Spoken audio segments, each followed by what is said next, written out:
नाजरीन, इस वक्त हम लोग मौलाना और मुफ्ती नूरुर रहमान बरकती के साहब के दौलत क़दा पे आए हुए हैं और हमारा इनसे सीधा सवाल है कि सर, जो मुल्क का हालात है, इस हालात में कुर्बानी के हवाले से क्या मैसेज देना चाहते हैं?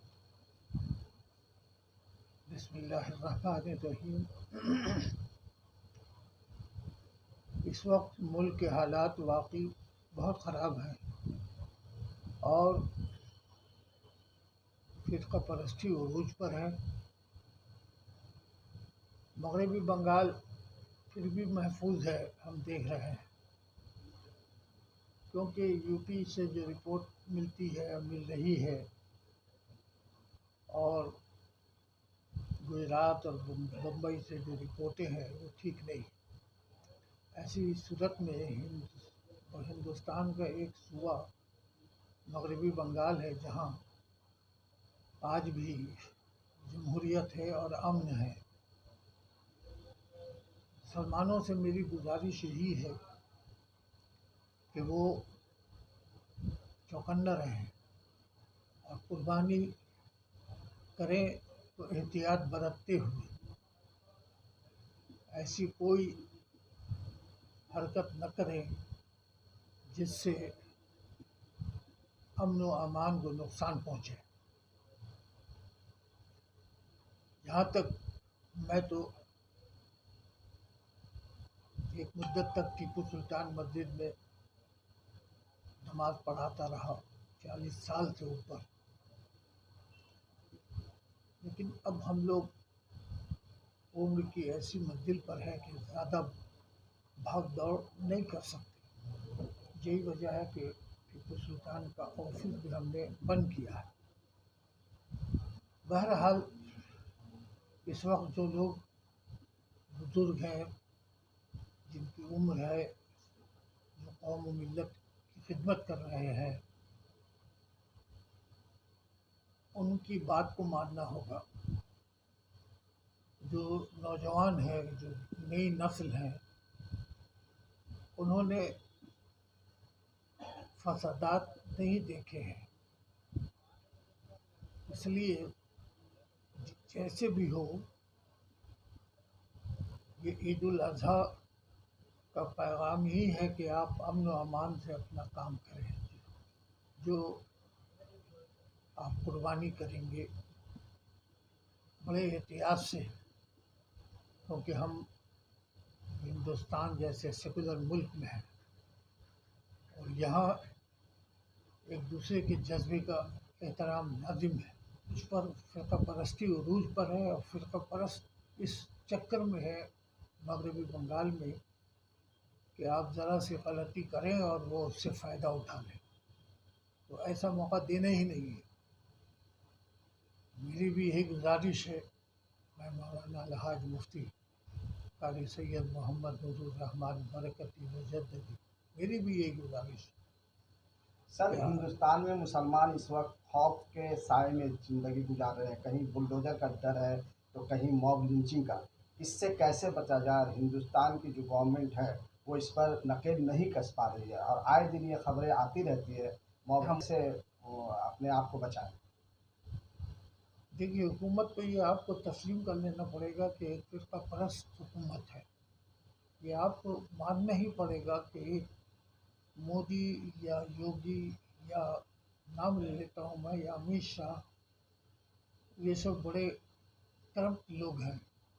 ये आज हिंदुस्तान में मिनिस्टर बन गए हैं लेकिन करप्ट हैं, और ये मुल्क की जो सालमियत है, जो आइन व कानून है, उसका एहतराम नहीं करते। चुनांचे अभी अभी अहमदाबाद में भी इन्होंने बुलडोज़र चलाकर सैकड़ों मकानात ज़मीन दोज कर दिया। बम्बई में भी सूरत हाल बहुत ख़राब है और दीगर रियासतों की हालत भी अच्छी नहीं है, जैसे राजस्थान वगैरह।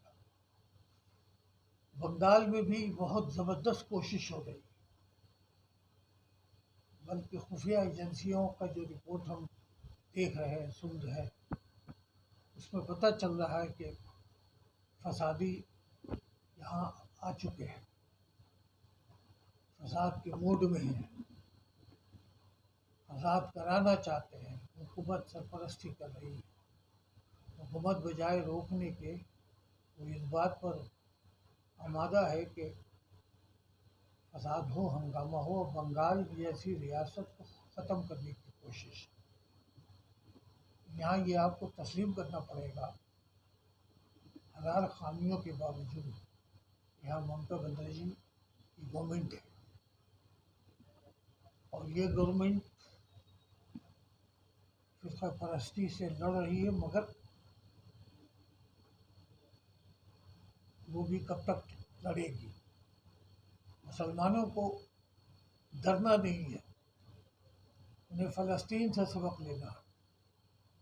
उन्हें दुनिया के मुसलमानों को देखना है कि वो कैसे हौसले से जी रहे हैं। ख़ास तौर पर फ़लस्तीन जो है वो हमारे लिए एक बहुत बड़ा आइडियल है, हमारे लिए एक बहुत बड़ा सबक है। हिंदुस्तान के मुसलमान बिल्कुल जमहूरी तर्ज पे ज़िंदगी गुजार रहे हैं, मगर हालात से भी लड़ना होगा हमें डरना नहीं है। और हम डर कर जी भी नहीं सकते, लेकिन हम बजाते खुद फसाद का सबब न बने। वैसे तो हुकूमत बिला सबब भी बदमाशी कर रही है। बहुत पहले मैं लड़ चुका हूँ, आप सबों को मालूम है। मैंने खुल्ला इन लोगों को चैलेंज किया और ये बताया कि ये बहुत ख़तरनाक गवर्नमेंट आ रही है, और ये मोदी या अमित शाह या योगी ये सब आरएसएस के जने हैं, और ये सब आरएसएस में पले हैं, वहीं से निकले हैं। इन्हें कभी यकीन भी नहीं था कि इनको हुकूमत मिल जाएगी, मगर ऐसी सूरत हाल बनी और ऐसे ऐसे हालात पैदा हुए कि जिससे मुल्क में जमहूरियत ख़त्म हुई, और जो लोग जमहूरियत का अलमबरदार थे वो डर गए फिरका परस्ती के आगे, वो सरेंडर हो गए, वो लड़ नहीं सके, या फिर वो अंडरग्राउंड होकर सेटलमेंट करने लगे, जिसकी वजह से जमहूरियत यहाँ ख़त्म हो गई। बड़ा नाज था हम लोगों को कि हम एक सेकुलर मुल्क में रहते हैं, और वहाँ रहते हैं जहाँ अम्बेडकर जैसे माहिर कानून ने अच्छा कानून बनाकर मुल्क को बचाने का पूरा रास्ता रखा। लेकिन अब वो सब कुछ तहस नहीस है, यानी कि जमहूरियत अब दम तोड़ रही है। दम छोड़ चुकी है। और मोदी एक फरेब है जमहूरियत के नाम पर। मौलाना बरगती हमेशा उसको हमने डांटा है, वो फरेब है, एक धोखेबाज है। वो जानता है कि मुल्क में अगर हम जमहूरियत का चर्चा नहीं करेंगे तो हमारा जीना मुश्किल होगा। हिंदुस्तान के कानून में वो एक मर्डरर है। उसने गुजरात में मुसलमानों का कत्लेआम किया, और ऐसा कत्लेआम किया कि जो बताया नहीं जा सकता है। और मैं बार बार कहता रहा कि ये एक कातिल है। इसके साथ अमित शाह जो है ये एक तड़ीपार है, और ये योगी जो है ये एक नंबर का मुसलमानों का सख्त तरीन दुश्मन है। चुनांचे यूपी में कि क्या हो रहा है देखिए। ये अलग बात है कि हिंदुस्तान के उलमा बहुत सोच समझ कर चल रहे हैं, मगर समझने का सोचने का ज़माना नहीं है। और अब आपको उस मैदान में उतरना है जहां हम जमहूरी लोगों को लेकर अपनी जो जमहूरियत की ताकत है उनको लेकर हमें इनसे मुकाबला करना होगा। हमें इनसे बिल्कुल मुकाबला करना है। और ममता बनर्जी अगर वो वाकई जमहूरियत के साथ लड़ना चाहती हैं तो उनको पूरी ताकत से आगे बढ़ना पड़ेगा, और उनकी हिमायत करनी पड़ेगी। हमें हिमायत करनी ही है उन सेकुलर लीडरों की जो वाकई इस मुल्क के लिए लड़ रहे हैं। जैसे कांग्रेस में राहुल गांधी है, इनका साथ देना ही होगा हमें। ममता बनर्जी है, उनका साथ देना होगा। मगर ये सेकुलर ताकतें आपस में लड़कर एक दूसरे पर इल्ज़ाम तराशी करके नुकसान पहुंचा रही है जमहूरियत को। इनको एक प्लेटफार्म पे आना ही पड़ेगा। और रहा मुसलमान, तो मुसलमान तो है वो अपनी ताकत और अपनी कुव्वत से जीते हैं और जीते रहेंगे। वो किसी से डरते नहीं है, न मौत से डरते हैं, न मौत का उनको खौफ है। हमारे नज़दीक मौत जो है शहादत है, और हम शहादत को कबूल करते हैं। हम अगर जीते हैं तो आदी होकर जीते हैं, इसलिए हमारे पास कोई खौफ नहीं है। हम तो जी लेंगे, यहाँ पर सितम होगा तो हम मश्क सितम बनेंगे, लेकिन मुल्क का नुकसान नहीं होना चाहिए, ये हमेशा हम चाहते हैं। यही हमारा अज़्म है और यही हम कोशिश भी करते रहते हैं। और इंशाअल्लाहुल अज़ीज़ इस ईद उल अज़हा के मौके पर मैं यही कहूँगा कि मुसलमान मुत्तहिद और होकर, मुत्तफ़िक़ होकर, सेकुलर ताकतों से मिलकर इस मुल्क की जमहूरियत को, इसकी इज़्ज़त को, इसकी इस्मत को बचाना हमारे लिए फ़र्ज़ है, ज़रूरी।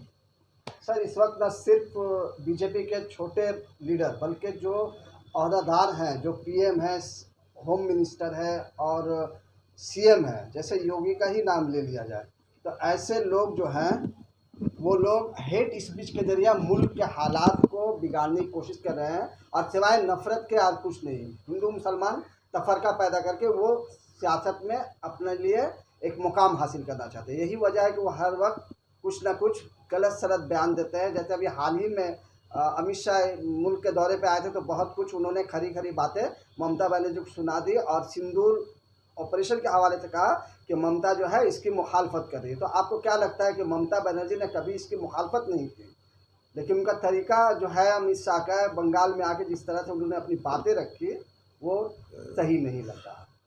क्या कहेंगे इस बारे में? देखिए, अमित शाह जो है ये फ़िरक़ा परस्त मैंने कहा तो, और ये होम मिनिस्टर नहीं है बल्कि होम को वो डिस्ट्रॉयड कर रहा है, बर्बाद कर रहा है।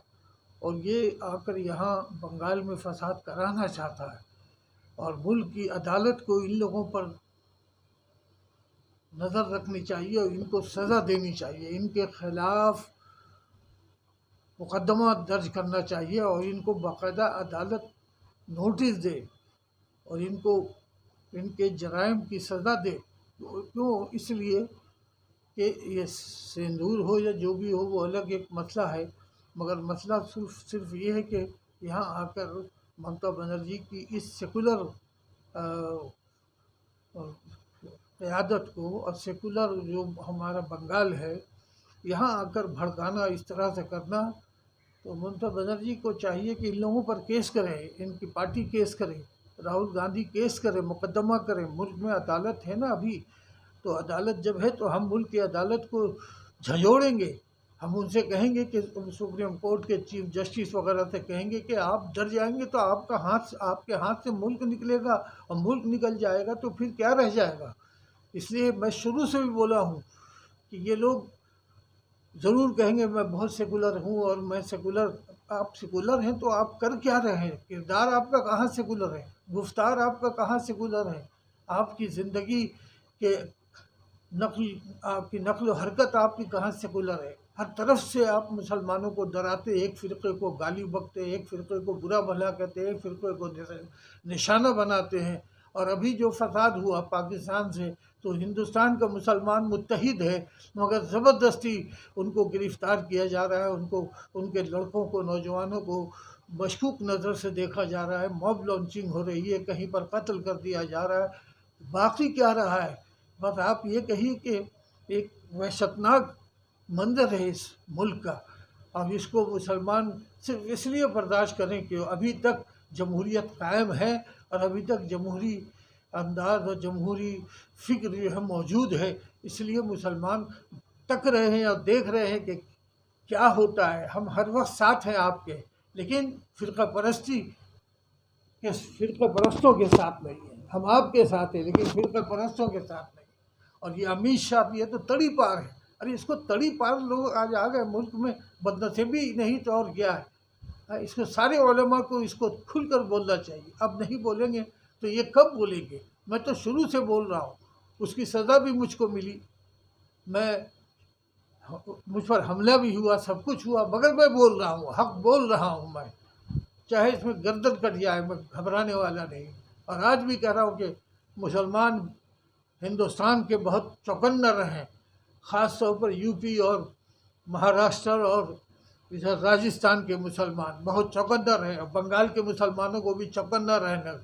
अब दुआ ये करनी कि अल्लाह खैर और आफ़ियत से बकरीद गुजार दे और अमन व अमान से बकरीद गुजर जाए, यही मेरी दुआ है। बहुत बहुत शुक्रिया सर।